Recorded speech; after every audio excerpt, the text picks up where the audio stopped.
எல்லாம் சிவமயம். சிவன் இல்லாமல் எதுவும் நடந்து விடாது.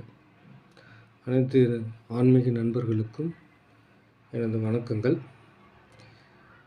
இந்த முனீஸ்வரனை பற்றி நான் அதிகமாக சொல்லணும்னு நான் ஆசைப்படுறேன். அதனால தான் இந்த சேனலை ஆரம்பித்தேன். ஒரு பிறப்பும் இறப்பும் நம்ம கையில் இல்லை. அது விதி பிராப்தம் இருந்தால் தான் அதை செய்ய முடியும். இந்த முனீஸ்வரனை வழிபட்டுக்கிட்டு இருந்தோம். ஆனால் சிலை வைக்கணும்னு நான் நினச்சதில்லை. காலம் கூடி வந்தது, வச்சோம். அவர்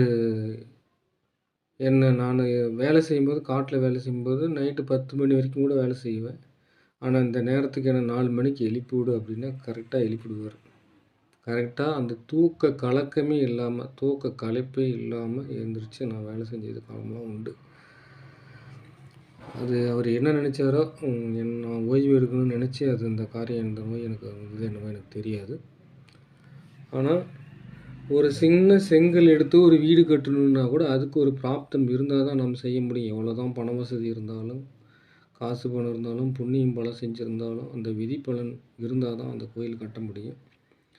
அது மாதிரி சும்மா சின்னதாக ஆரம்பிக்கலாம்னு நினச்சி ஆரம்பித்து இன்றைக்கி அது ஒரு கோயில் ஓரளவுக்கு என் மனசு திருப்திக்கு நான் நினச்சதை விட நல்லாவே சிறப்பாக நடந்திருக்குது.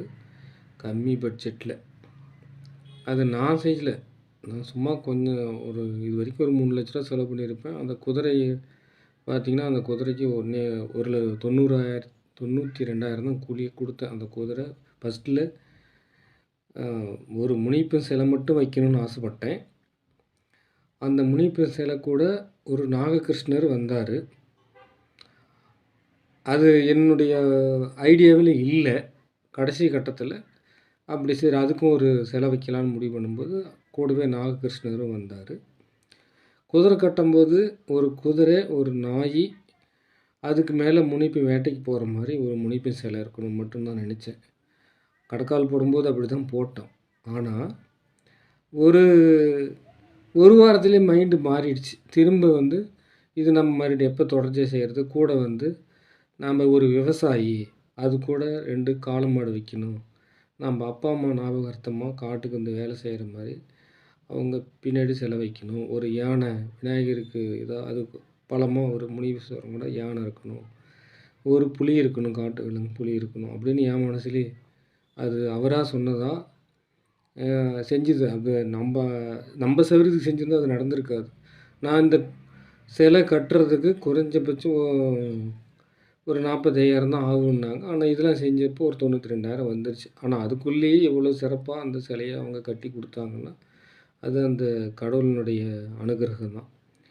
இந்த முனீஸ்வரனுடைய அருளால் நான் எவ்வளோ பெரிய விஷயம் நான் இது வரைக்கும் உயிரோடு இருக்கிறதே அவருடைய அருளால் தான். இவ்வளோ நோய்வாய்ப்பட்டும் இப்பயும் என்ன வந்து இந்த உலகம் போற்றுவோர் போற்றட்டும், தூற்றுவோர் தூற்றட்டும். அது மனசில் அந்த வருத்தம் இருந்தாலும் இறந்துடலாம் அப்படின்னு நினச்சா கூட அவர் வந்து எனக்கு வந்து ஒரு பக்கம் நிற்கிறார். என் மனசை வந்து மாற்றுறாரு. அவ்வளோ அவமானங்களை சந்திச்சுக்கிட்டு தான் இருக்கிறேன் இன்னும் வரைக்கும். என்னை இன்னும் நீ வந்து அதேமாரி செட்டு போடும்போதும் அவர் என்ன நினைக்கிறாரோ அதை நடத்திக்கிறார். அவருக்கு பொறுத்த வரைக்கும் அதுக்கு என்ன ஒரு கருவியாக பயன்படுத்திக்கிறாரு. இன்னொரு விஷயம் என்ன சொல்ல போகிறேன்னா, ஒரு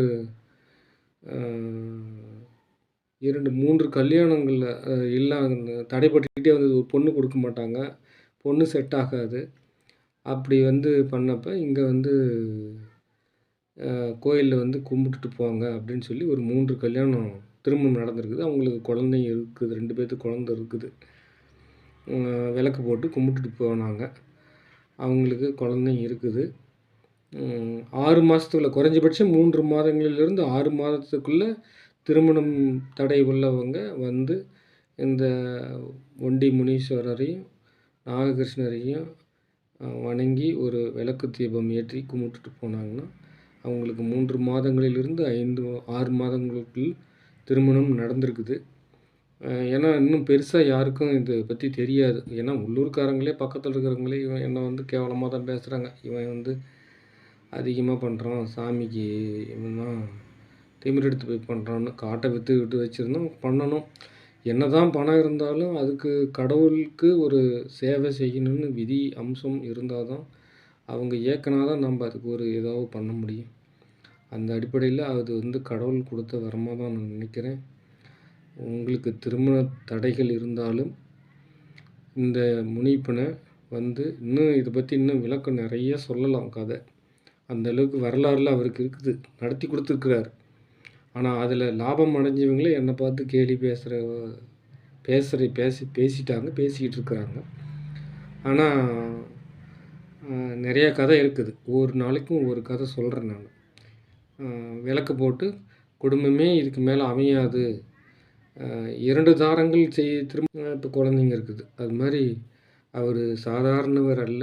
அவரு பத்தி சொன்னா நெறையா சொல்லலாம். திருமண தடை உள்ளவங்க பொண்ணு கிடைக்கல அப்டின்னா, நீங்க வந்து இந்த முனீஸ்வரர வணங்கி, அவர்கிட்ட மனதார வேண்டிக்கிட்டு போனீங்கன்னா, நடக்குது.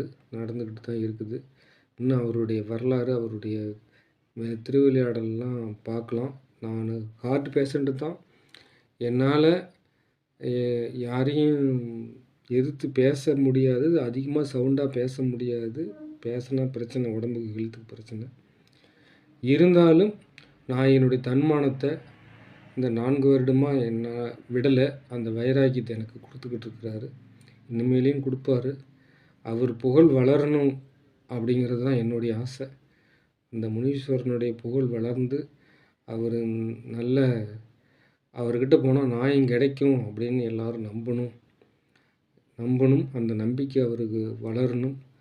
நானு இருக்கிறதுக்குள்ள, என்னுடைய ஆயுள் முடியறதுக்குள்ள அவர வந்து ஒரு நல்ல நிலவரத்துக்கு அந்த கோயில வந்து பராமரிக்கிறதுக்கு உண்டான அளவுக்கு அவர தயார்படுத்தி விடணும். அதுக்காக தான் அவர்களுடைய திருவிளையாடல்லாம் நான் வெளிய சொல்லணும்னு ஆசைப்பட்டு தான் இந்த வீடியோவ போடுறேன். இந்த சேனல சப்ஸ்கிரைப் பண்ணுங்க. ஷேர் பண்ணுங்க. இப்படி ஒரு கோயில் இருக்குதுன்னு 4 பேத்துட்ட எடுத்து சொல்லுங்க. வந்து என்னைக்கு வேணாலும் வந்தா, நாங்க இருக்கணும்னு இல்ல. ஒரு விளக்கு போட்டு கும்பிட்டுட்டு போனீங்கன்னா, திருமண தடையெல்லாம் நீங்கி திருமணம் நடைபெறும். அதுக்கு பல உதாரணங்கள் இருக்குது. அது போக போக பார்க்கலாம். நன்றி, வணக்கம்.